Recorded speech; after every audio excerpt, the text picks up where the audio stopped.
नमस्कार मंडळी, स्वागत आहे तुमचं एसटेक आय टी एज्युकेशनमध्ये. एखाद्या वस्तूचा किंवा एखाद्या गोष्टीचा मल्टिपल क्रायटेरियानुसार काउंट काढायचं असेल तर तो आपण एक्सेलमध्ये कसा काढतो हे आज आपण बघूया. बघू शकता आपण काही डेटा घेतले तर मला काय करायचं, या डेटामधून फ्रान्स या कंट्रीमध्ये टोटल ॲपलचे किती काउंट आहेत हे फाइंड आउट करायचं. तर त्यासाठी आपण एक्सेलमध्ये काउंटिफेस हा फंक्शन यूज करतो. तर चला बघूयात हे फंक्शन कसं वर्क होतं.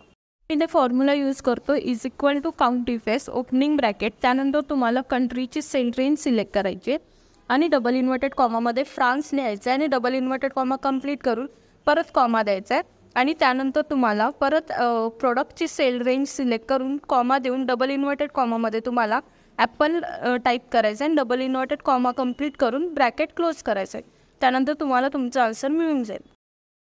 व्हिडिओ आवडला असेल तर एसटेक आय टी एज्युकेशनच्या पेजला नक्की फॉलो करा आणि अशाच काही नवीन ट्रिक्स अँड टेक्निक्स शिकण्यासाठी आपल्या एसटेक आय टी एज्युकेशनला व्हिजिट करा.